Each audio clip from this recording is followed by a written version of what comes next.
Welcome to the post-lunch session. Usually the most difficult session to keep people awake, and I see already some people in the danger of nodding off. I'm looking to you, Franz.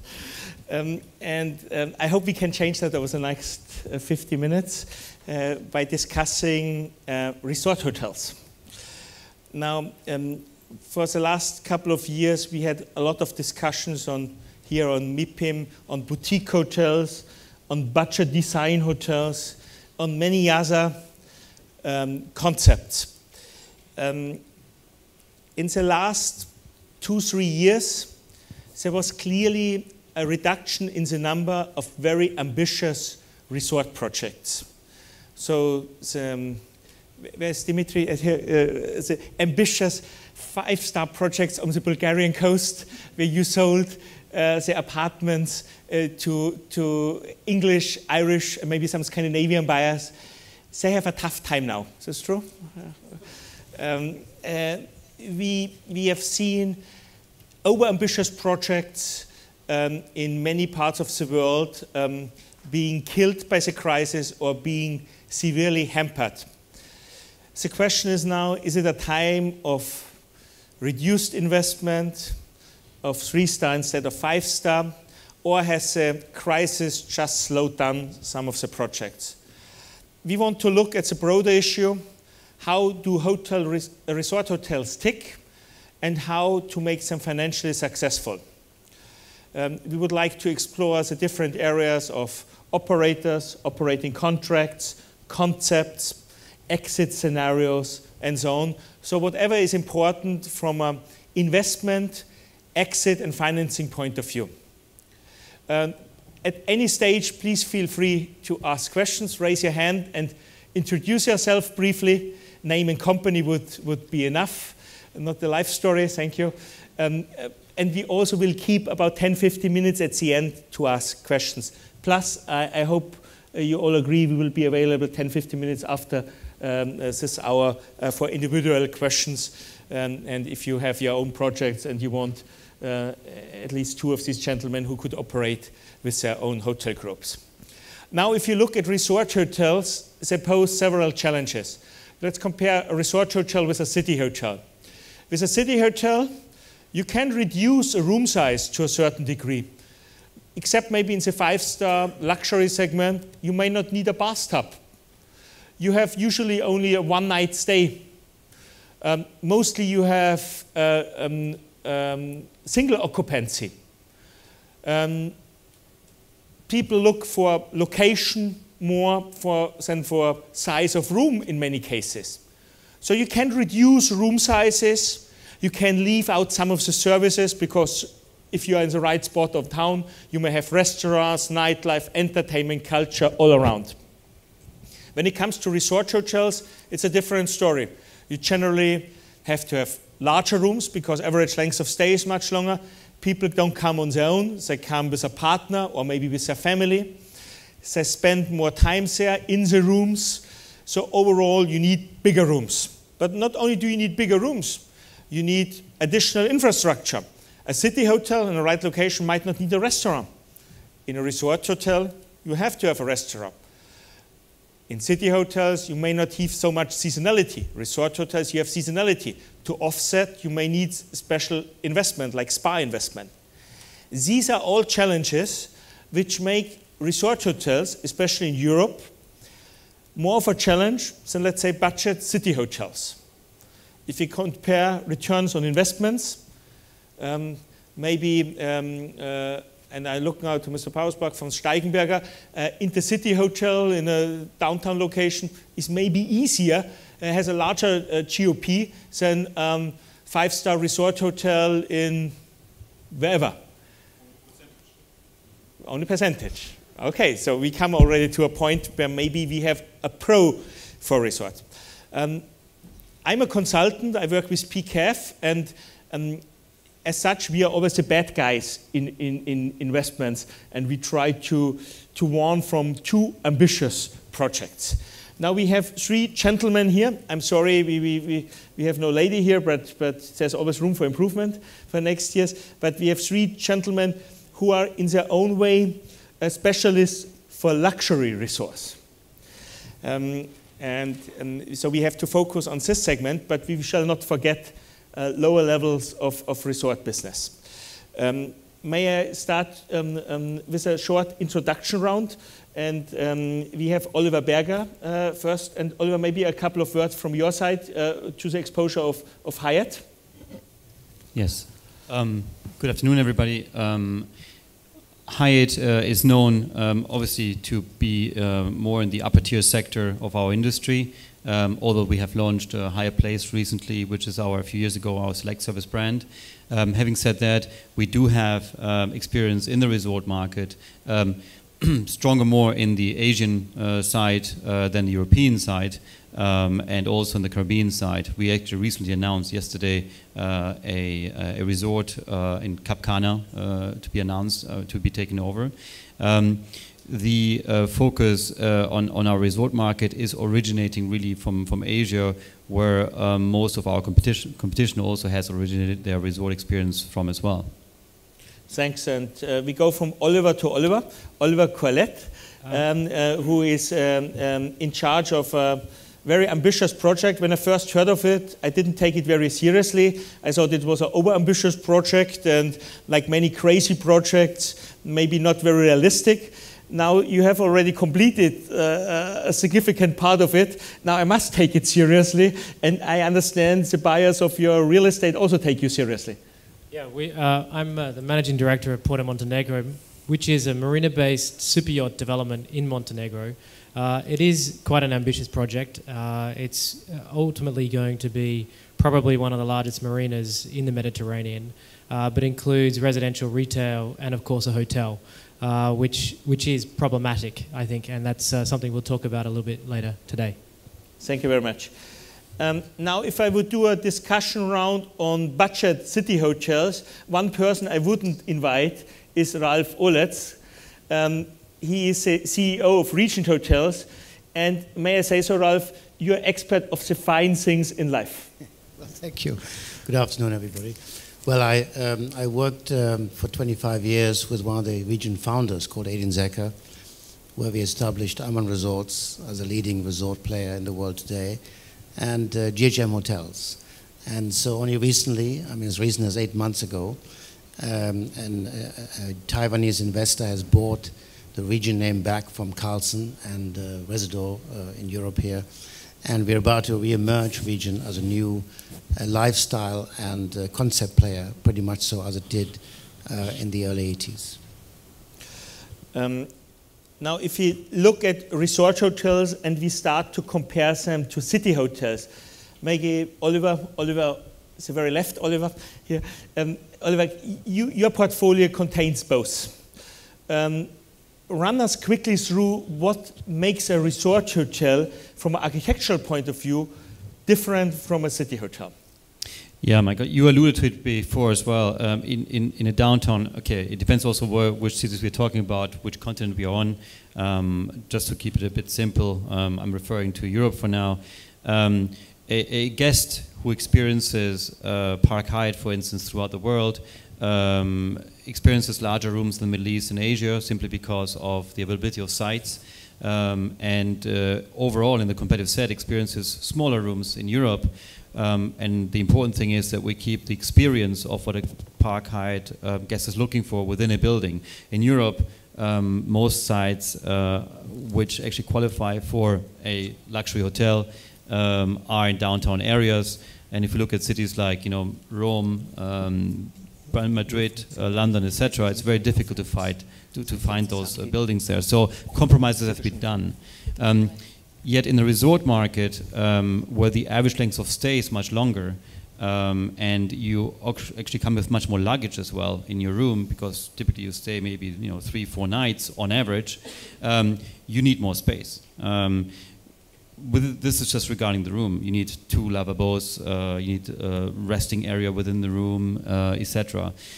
When you design, let me put it differently, a good resort in terms of master planning, layout of the overall resort is designed when the guest sees the reception 2 times, when he checks in and when he leaves. Because one of the psychology of the guest in the resort is the little time he has to spend, he wants to actually get away. And every time a guest passes by or has to pass by because of the layout, the function and the design of the resort by the front desk, it reminds him that he will be departing. It reminds me about work and about the daily life. So it's very important that operators come in very, very early into a scheme to make sure that resorts are designed appropriately. To come back to your question, the difference on this is that you have to be more generous with the areas. Could you specify, is minimum room size different for resort hotel Hyatt? Yeah, let's take the Regency brand. Our standard room size in Europe, for instance, for Regency in a downtown location would be 32 square meters, if you can get that. Or you can design a room more efficiently, maybe come up with 29, 28 square meters. In a resort, you need to have a minimum of 40 square meters. For the same customer who goes maybe to Paris, who then might go to Montenegro or somewhere else, he has a complete different use of that room and that experience. So that's an example. And and if you look at overall floor space, so it's not only the room size. Could we stay with Hyatt Regency? How much square meters you have overall per key? Let's say in a typical Hyatt Regency, and how much additional square meters you would need for a resort hotel? Do you have some figures for that? Yeah, let's assume a Hyatt Regency in a downtown market in Western Europe, which has let's say between 150 and 200 rooms with its meeting space, its restaurant space, its bar space, and all that stuff. You would count in terms of net area. You would count, around the 60 to 70 square meters net area, which includes also part of the back of house area. And in a resort, you can easily add another, 25 to 30% to it, simply because the guests spend more time in your hotel. They don't go out to business meetings. They might be at the beach, but again, they come always back into the hotel and use the other hotel facilities. And not to overstress you now with detailed questions, but are there any unique features, let's say a Hyatt room in a city destination has and a resort destination doesn't have? Do you need a coffee maker, tea maker? You have that standard in city hotels, resort hotels. What type of facilities you would see differently in the room? Well, those amenities are throughout the system constant and consistent. Where I think we get a little bit more creative because space allows it and cost of construction allows it, is in bathroom concepts in the resorts. Hyatt, is a front runner in terms of creating the web bathroom concept. These things are much easier to develop and let our design teams together with the owners and interior designer explore this further than in a city hotel where in our days most customers only shower when they travel. So there's not really a need to go beyond that. In a resort, it's very, very important that you get your bathroom concept right. Now, Ralf, Regent in its rebirth has its DNA again in Asia, maybe, and the Asian hotel culture has contributed a lot to our industry. I would say, especially in the resort sector. What makes Asian hotels and Asian hoteliers tick differently? Well, first, if I may just answer, or may just contradict a number of issues we heard here before. I asked the participants here to be in a fighting mood. So it's just simply that obviously what we heard is all correct, but I can read it in any book, in any textbook, in any. If I'm an investor here, and I assume many of you are investors in hotels, I don't need Hyatt to tell me that, because from experience traveling myself, I know what I want and I know what I can sell. In my view, this is how people have done hotels 30 years ago. Today, and this is the difference with the rebirth of Regent, and we've done it with Amman Resorts and with GHM Hotels, it's all falls and stands with a concept. You can't just say in a resort I do this, in the city I do that.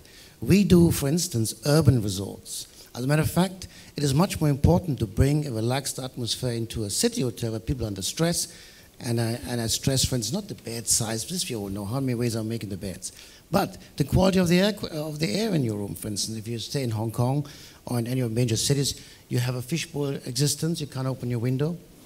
If you're, of course, in Berchtesgaden, it's a different story, you see, but if you're in a city hotel, the main thing is you're sleeping in a complete sealed off room, relying on an air-conditioned system that's probably cleaned once a week, if you're lucky, by the maid, or maybe once a year if you're unlucky. And this constant stress of traveling, same thing with in cars, the same thing in planes and so on. And so there's a very different need for different kind of hotels. And we don't do hotels anymore. We are a platform creator today of where we say, okay, we're in a city resort, or we're in a city development here. What do people need? I don't want to go to a hotel. I want to go to my home. So I think the whole notion of five-star hotels is going to simply disappear in 20 years because there's a lot of money out there for investors. I'm not talking about here service apartments and all of this sort of thing. I'm talking about that people today live in a very transient society. Everybody has iPhones, iPad, you name it. People don't need to be office bound. People work wherever they can work from a resort area, from a city area, and communication is important. And they want the facilities. And we're still building hotels. People don't want hotels. I don't want to travel with my luggage. I want to go to my place. Let's say I have 5 destinations. I want to be in New York, London, just to say an example, Berchtesgaden, maybe a ski resort. Don't forget Montenegro. Montenegro, of course, absolutely. But you see, it is very common, and it's not to buy an asset. It's to have a cash flow producing asset, i.e. I buy an asset platform where a certain part of the asset I keep for myself. I don't want anybody sleeping in my bedroom and have my clothing moved away from the hotel operator. I want to keep this asset. And then, let's say 3/4 of the asset I rent out when I'm not there because every asset creates cost and so on. So we with the Regent, like in many ways Regent 30 years ago when they started with the 5-piece bedrooms, or the 3 Bs, it was the bed, the bathroom, and the breakfast. Very simple concepts. We want to turn this business around now and bring the needs of the customers much more into a development. Not build other hotels with designers and this and that. This is all old hat. And this you can only do, of course, if you're small like ourselves. And you need to be user-friendly. Nobody builds a car just with 4 wheels. It's concept cars. It's whatever the guy likes in terms of price, in terms of speed, in terms of comfort. Look at the very successful car, which is the cheapest car ever built, is a Fiat. Fiat was absolutely in the red. It's in the black because of a little Fiat they established, I don't know, 40 years ago, and they made it a concept car. Same car, same thing with Mini. So it's not that people want big cars. People want an experience while driving without buying or forking out for a Rolls Royce or an expensive car. They want to have a car that can park easily. They want to have a car that is fun. They want to have a car that has all the quality of 5-star, you know, leather seats, leather this, leather that. So this is the same. We need to bring different products to our customers. And the customers doesn't know what you want, but the moment we have these products, they'll buy. It's like Stephen Jobs always said, I never have customer-focused groups because I want to have products nobody knows that they want it. Now, Oliver, I must give you the opportunity to answer whether you consider yourself an old hat. I have a lot of gray hair, but I'm not very old to start with. Well, you know, you should go and see the Park Hyatt in Istanbul, where, and you're totally right. You have to customize it to certain customers. A 5-star customer today is not a homogeneous entity. You know, there are different subgroups within those customers during each day of the week and during each time of the day. As a matter of fact, we develop in our hotels spa rooms in downtown areas. I mean, Istanbul is a good example. You have, and it's not necessarily a suite. It's another type of room where you have your hammam in there, because people actually, Istanbul is a great destination for the luxury leisure traveler who actually is Thursday, Friday business traveler, and the same person who stays over but does want to move room, as you say, they want to stay at their home. Having said that, it is, you know, it is enriching that there are different concepts for everybody, and I think it sounds very interesting what you guys are doing. No, what you're saying is site specific, and I want a hammam in Frankfurt. I understand an Haman in Istanbul, to me. The point is, the customer today is very astute. He has all sort of information technology available today. We have a park in Paris as well, and in Milano, where we have... No, I'm just saying. Yeah. So today, if you look at 30 years ago, there was hardly any magazines available, maybe 10. Today, you have a whole wall of magazines. You have a whole... Anything is accessible to the internet today. So what I'm saying is the same customer wants the same comfort. If he likes an Hammam, if he understands an Hammam, he wants a Hammam because it's a different experience than a sauna. He wants it wherever he goes because it is a way of relaxing. So my point is, yes, you must have a sense of place when you arrive in Istanbul. It has to be a Turkish experience when you arrive in Frankfurt, hopefully a German experience. But the issue is, it is still a people experience. People have stress the same way. We still sit in a 40-year-old developed plane. The plane has become more comfortable, more wider, but it still takes you from Hong Kong to Frankfurt 15 or 14 hours. It's not 2. See?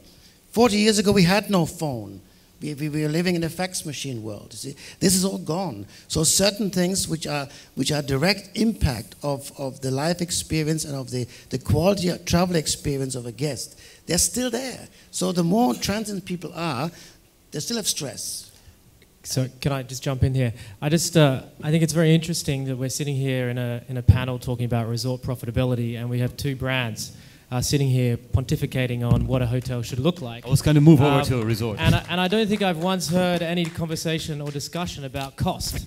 I know quite a few of you out there are investors such as we are, and I think it's great to get what the customer wants, and it's great to have the right size room, but really at the end of the day, unless the hotel makes money, it doesn't make sense. And I think my question to both of you is that if you're always so right on what you actually know how to do, why don't you put your own money into the hotel? Well, I think that's a very good point. I think if you, my experience here in Europe, everybody understands only lease agreements and guarantees and this and that. That's something which we don't understand in Asia or in America. And they have done very well in this world. But I completely agree with you. You have to align yourself with an investor's interest, but not necessarily with your own money. We are a knowledge-driven company, and we want to find like-minded people who believe that they want to live like that, like the platform we want to create. So therefore, instead of dealing with giving the investor the opportunity to deal with a bank or two banks, we give them the opportunity to create a platform where they can deal with 40 like-minded investors. But the same thing, people who buy into this thing. As far as we're concerned, we want to keep the actual asset as small as possible and sell as much as possible.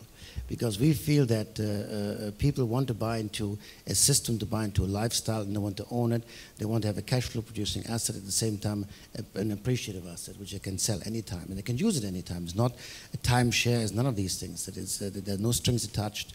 It's just simply allowing people to have a much more mobile world in their hands. I think, Oliver, you cut to the bone, and it's a theme of this session, how to make resort hotels profitable, and not how to make them beautiful.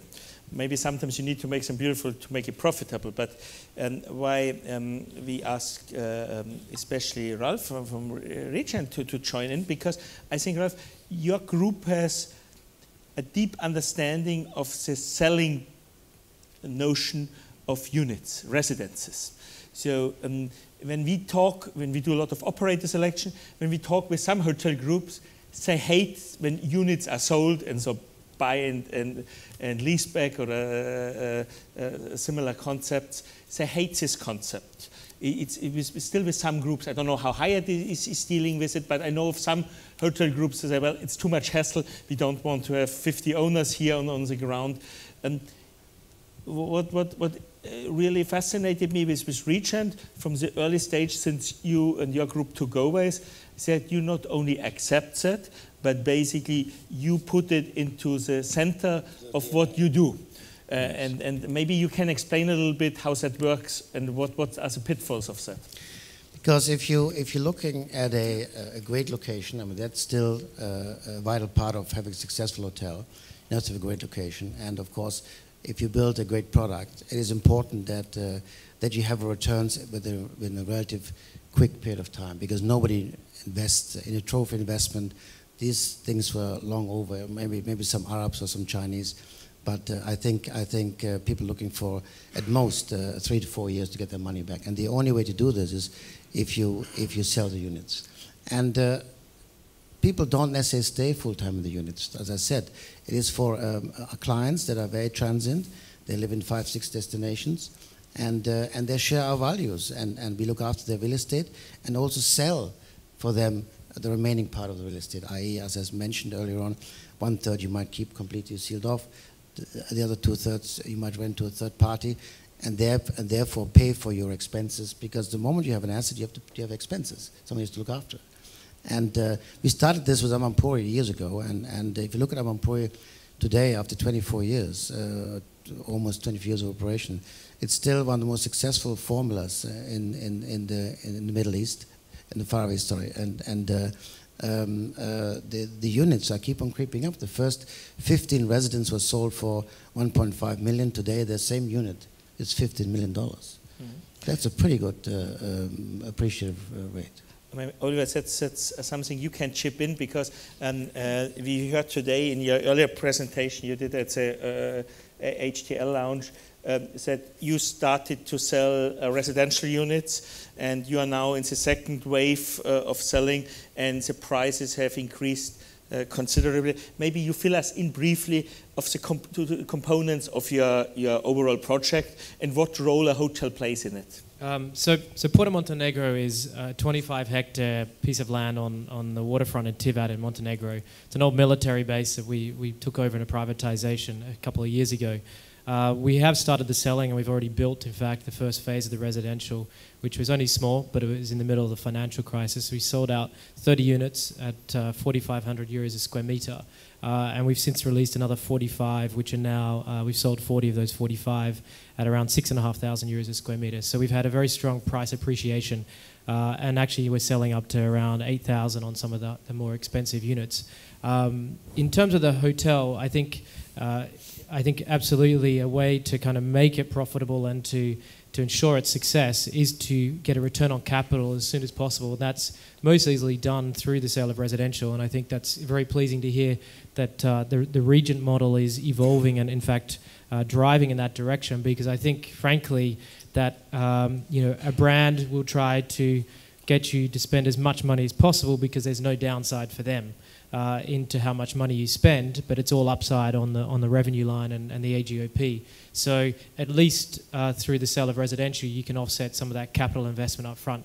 But I think equally, it really begs the question is, how valuable is a brand to a resort development? And there's no doubt that they do bring some value. But if you're creating a resort such as we have done, and you set up a sales and marketing machine to sell property and you're successful at doing so, what value does it really bring? I mean, without question, it is helpful to have a brand to fill the hotel during the year, but it's very expensive. And without question, they have brand guidelines, and brand guidelines mean that you really lose control over your costs on the development front. And what should be maybe 300,000 euros a key turns out to being 400,000 or 500,000 euros a key. And I think it comes back to what we certainly believe from our perspective is a core fundamental principle of a resort hotel development, and that is to have the hotel invest capital so they have skin in the game and incentives are properly aligned.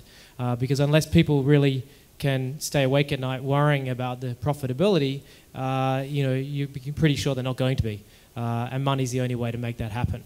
But I think that's another question to my more learned colleagues. What value does a brand really bring? I mean, why would we use you? If we're already selling property, we can pay back our capital pretty easily. In fact, even make money on it.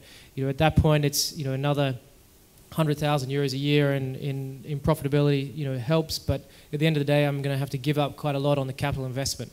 And is it really justified? Well, sorry, go ahead. Just a few answers to many of the questions from before. Well, first of all, I totally agree with you. An operator who doesn't own a hotel cannot have a qualified conversation with a potential owner on how a hotel can be profitable. We do own the Park Hyatt in Paris. We do own the Park Hyatt in Zurich. When we launched the Andaz brand, the decision was taken to own the first one in London, where we actually developed the concepts before we actually started introducing them into the other hotels, so that we feel what the bottom line flow through is of certain concepts and what the advantage or disadvantage would be. And so I totally agree with you that operators who have an asset-right approach, or whatever you want to call it, who own real estate, who own hotels, are aware of that. Regarding your question on the resort elements, a question would be how much more upside would there have been on the real estate sales if they would have been branded by a brand, i.e., a Regent resident, a Park Hyatt resident, a Four Seasons resident, or what have you. Overall, in this luxury segment, there appears to be a trend that there is an upside in terms of how much more you can penetrate. I think it's great news to hear that in this market environment you were able to achieve this, very respectable prices per square meter. But the question would have been, what if a brand would have been associated to that? Would there have been more? Looking, for instance, your target market, I would assume, is principally also Russian. So a brand such as maybe ours, who is present in Russia and is popular there, Park Hyatt Moscow, for instance, the question would be, would there have been another upside as well? We don't know. But fundamentally, I get your point on, why a hotel operator should put skin in the game. Again, there is only so much skin an operator has, and you got to pick your fights on where you put the skin in. So it's a question of priorities, strategic priorities of where you go to. From a development point of view, you being a developer, you make most of the money in that resort from the real estate sales. That's where your benefit is in. And sometimes some of the schemes we have seen in the last years on real estate development in those resort areas need a hotel to service all the rest, and need a brand also to put a destination to the resort. In the particular case of your project, it seemed to have gone very well without a flag or an operator. But going forward, you see this today in the Alpine areas, where a lot of the villages have been transformed into residential, like people who used to live for a year in a building, suddenly sell their building, and this becomes residential for secondary or third residences. And the problem you have there, they become ghost towns. They are there during the high season, there's a life there, and suddenly the life is gone and it becomes a ghost town. And that's where a hotel can bring some life in. I'll give you the example of the Pinheirinho, the Park Hyatt Alentejo resort, which is under construction now. It's 1 hour south of Lisbon, international airport access, which is crucial in our view for a sustainable, long-term, successful resort destination and a resort, and for the hotel owner and hotel operator. You can fly business class into Lisbon throughout the year from most everywhere in the world.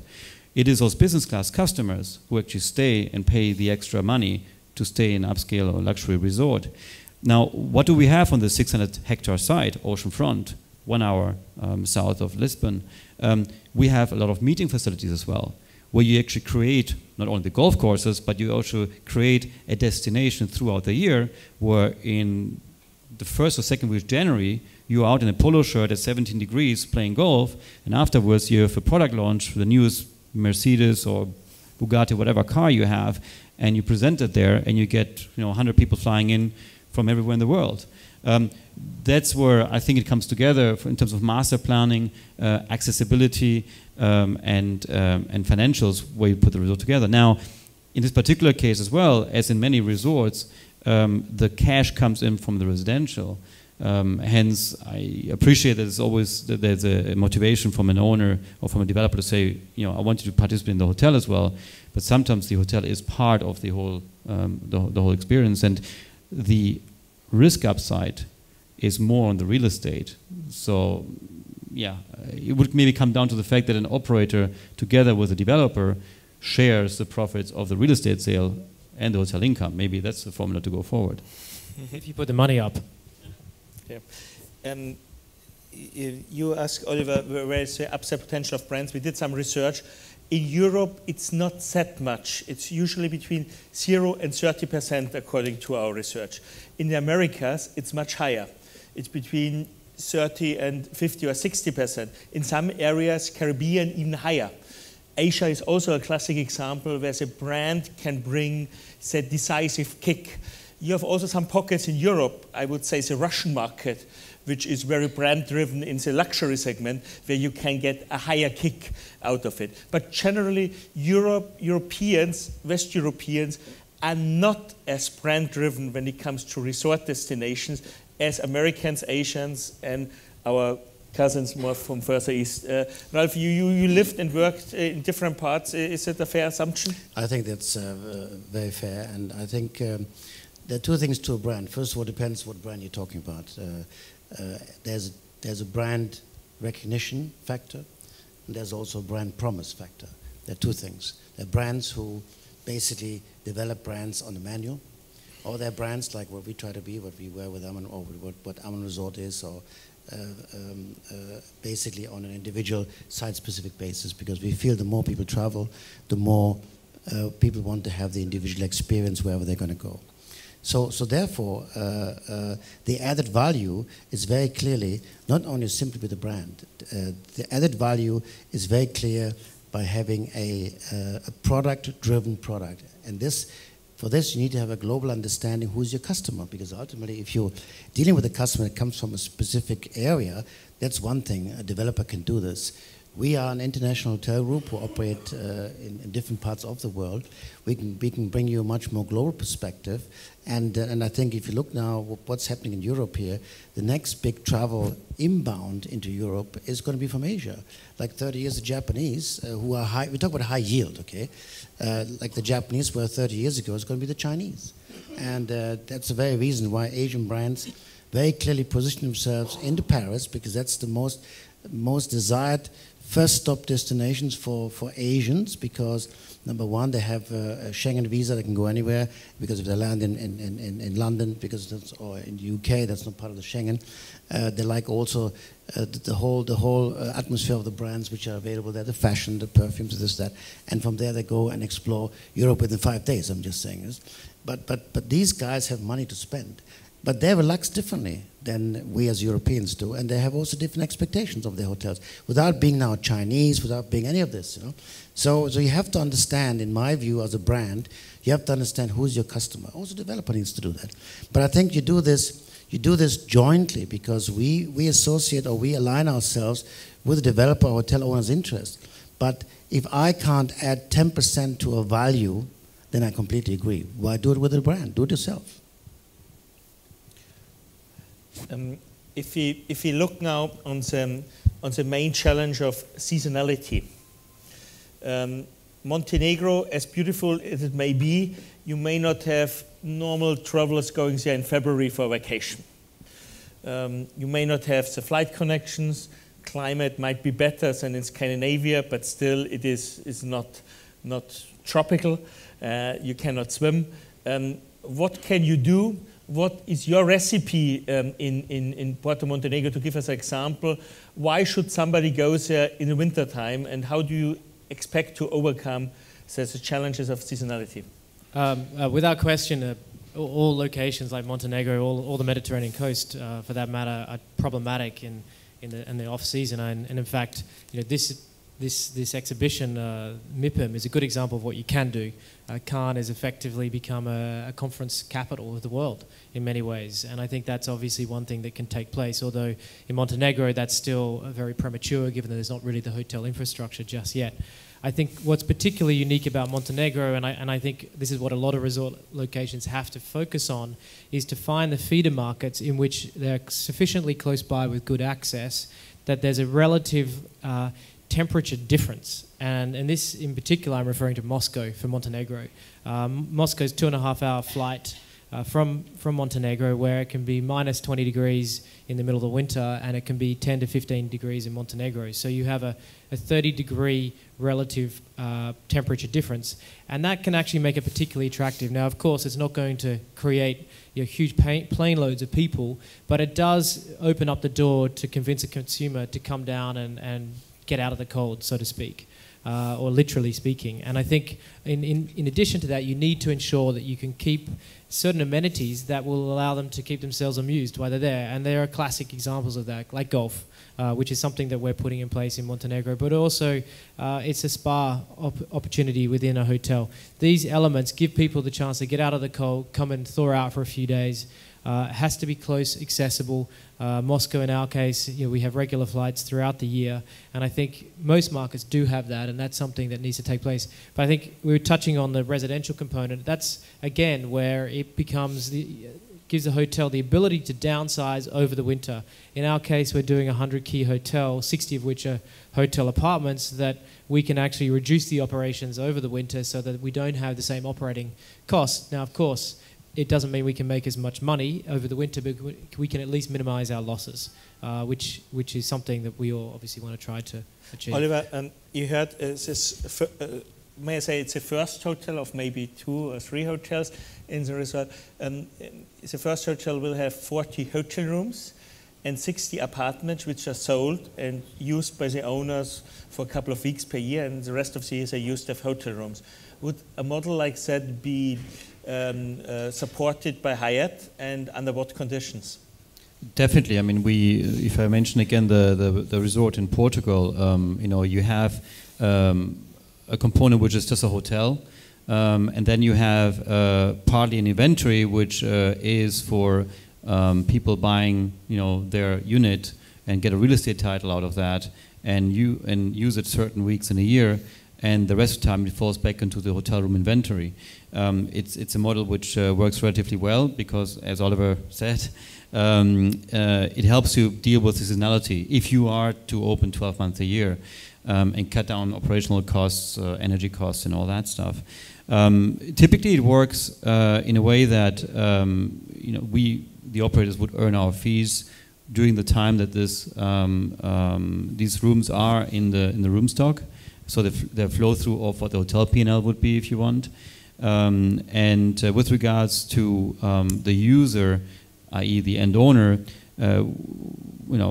different models exist, but in theory or in general, when the real estate developer sells it, the owners are aware of what use restrictions they are for the price they pay.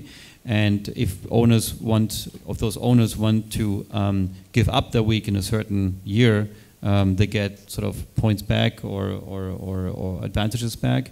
At the same time, if they want to extend their use, they have preferential rates as well to do that. So that's sort of in a nutshell. I just want to come back in terms of seasonality. Two things, and this does not necessarily apply to your resort and not to the level of our brands or the Regent brand and the Park Hyatt brand.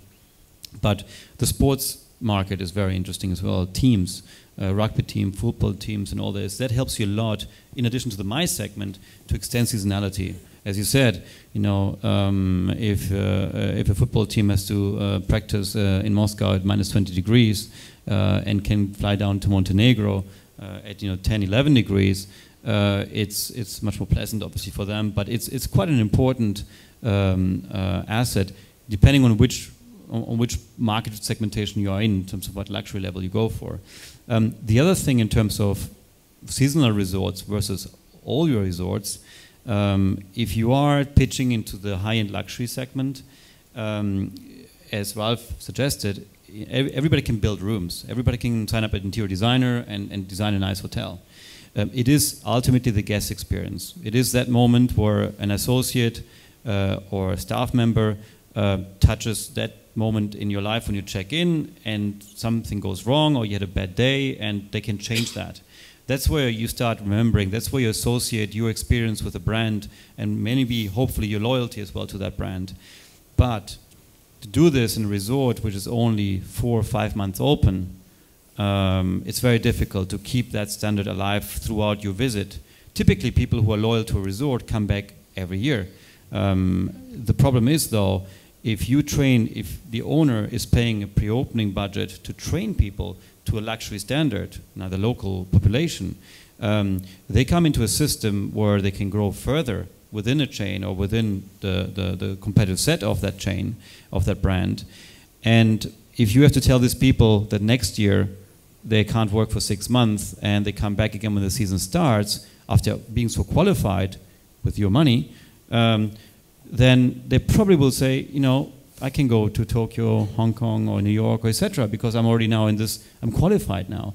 And so how you don't deal with this? Now I'm now the customer who has been there for last year. I had a great experience. I come back, it's a new face again. A lot of these guests are, you know, they want to feel home and they want to recognize, ideally, the same person who checked them in the year before. So that's why if you do luxury, there are exceptions obviously, but in general, from a global brand distribution perspective, if you want to do luxury and deliver that guest experience Ralf was alluding to, it's probably easier to do in a full year resort because you can keep a minimum of that consistency, even if you shut down certain elements of the resort in the winter time as well, or in the low season as well. So it's something to consider as well. I would just shut down the hotel and run the apartments. Well, I think obviously you don't want to have, for a developer like ourselves, having a closed development can be problematic for other reasons for the resort overall. No, if the apartments are part of the overall I see. Yeah. key system, then your hotel is open. There's no difference. But from an operating bottom line, there's a difference because the owner shares part of the cost. Mm-hmm. The owner of the unit. Mm-hmm. No, I think that's right, and I think although I think that is a sorry to interrupt, but who is servicing the residents in their apartments? No, I'm talking about it. You should just run, if you have a very strong seasonal destination, you should just close the hotel down completely. I'm not talking about the lobby, I'm talking about the rooms. Right, okay. And just run the apartment as a room. Yes. So the hotel is not closing. But you still need that concierge for that Russian guest who needs to have... That's correct, but part of the concierge salary is paid by the owners because this is a common area. No, I was talking about resorts where you shut down like 3-4 months in a year. No. I'm just talking about the rooms, not the facilities, of course. No. But what I'm saying is, the owners are sharing part of that. The owners of the individual units are sharing part of that cost. Yeah. So it's not the operator or the owner of the hotel. May I take the lead from Oliver from earlier on, and he mentions that it's about investment and return on investment. It's also about financing. Are there any representatives of banks or other financing institutions here? Please raise your hand. I don't ask you, so don't be afraid. Just any sign? One. I wanted to have a real survey who would finance resort hotels, but if it boils down to one, I think it's not a representative sample. But isn't that also another massive challenge why Hyatt hasn't rolled out a massive number of resort hotels? That you, after the worst of, in some parts of Europe, the financial crisis is over, not in Spain, not in Italy, not in Greece, but in other parts, but it's still very difficult to get financing. And for resort hotels, it's a total uphill struggle. Yes, I mean, you talk to most of the lenders today, and they're spending most of their time and their team's time to refinance. Right now, it's very difficult to finance new construction or new hotel projects anywhere, but yeah, again, it's about a risk assessment. The first markets which get hit when there's a crisis is where people want to save their money on pockets. That's a leisure sector. The last one which is hit is the business sector, and that's often just shifting from one level to the other with flight restrictions and spending restrictions and all that. But again, it comes down to what we discussed before. How do you make a how do you build a hotel just by itself? You need the real estate component, and that market has also broken off. If you look at the Irish, were very strong buyers, and the Brits and the Germans as well. Now Germans are coming back again, thank God. The Scandinavians still very solid, very strong demand from Scandinavia, but the UK component, Ireland component has broken off. So with the money of selling the real estate, you were partly financing the hotel construction and the overall resort development. So that's what it is. And banks today is not a top priority because simply of the risk profile of the seasonality of a resort market. I understand, Oliver, you have some investors who are equity partners who are cash rich, so to speak. So financing was not a challenge for you. Yeah, I think we're very fortunate to have a very solid group of investors. The Rothschild family, Mr. Arnaud, Mr. Monk, Mr. Deripaska, all of these people are relatively deep-pocketed. I think for any developer, you have to have deep pockets because you have to ride through the storms as we've all faced in the last couple of years. It also, minimizing the amount of debt you take on, gives you operational flexibility in terms of how to actually develop the site. In particular, when you have hotels, you don't want to get stuck halfway through building a hotel and have problems with your financing with the banks, which can happen if you're not successful at selling the residential, which is obviously going to be an important part of paying for the hotel itself. So I think that certainly one important lesson for any resort developer, particularly in this day and age where the markets are still very soft, while there is some health returning to it, it's still going to take some time, is to over-equitize it, which unfortunately affects the returns. But I think equally, if you do have confidence that we're going through another cycle, which we have done for centuries, the market will come back. It may take some time, but then everybody will be very well positioned to take advantage of the uptick. And in fact, that's what's really happened with Portomontenegro, is that we really did start the project in the middle of the financial crisis, and we really did have to think about how to sell in the midst of this very difficult time. And so now, as the market does come back, we're already building, we already have a lot of the project finished, and so that we can really capture the new demand that's coming out of some of these Northern European markets. Ralf, before we ask some questions, your trick is you bring along some of potential buyers and co-investors. Yes. So that is your contribution. Yes, I think so. I think that's what we would do. Yes, for sure. So basically, rather than us putting the money on the table, we bring like-minded people who say, look, it doesn't matter as long as the money is there. Okay. So that's why you never ask me. Is anybody here from the Pearl project? Have you seen that? I haven't seen, but I heard there's a 3,000-room project in Dubrovnik or near Dubrovnik. My question is, are we back into the crazy times? I haven't seen this, so I won't comment on this particular project. But I think one of the effects of the crisis was that it weeded out some of the over-the-top projects. From what we can see is we have more reasonable-sized projects. We have projects which are not always 5-star luxury. We have often projects now in the 4-star segment, but maybe with a little bit more additional sex appeal in terms of branding and style, but a little bit more down. Not so much mixed use, because it's very difficult to find end investors. So unless you have these equity partners who bring the money to the table, it would be very difficult to get financing. So I think we see a relatively more reasonable developments, and I think that is a healthy sign. Some questions from your side to our panelists here. Gentleman here and then over there. Thank you. If you introduce yourself briefly, sure. Govindra would be kind. Sure, I'm Govinda. I work with PKF, based in London, and I work very closely with Michael Widmann. Thank you very much for the panel. You've made some very interesting points. However, sitting through here, I still haven't heard or the answer to the question, what makes a resort hotel profitable? Now, one of the issues you talked about a lot is the real estate side of it. And as far as I'm aware, that's not a definition of what a resort is.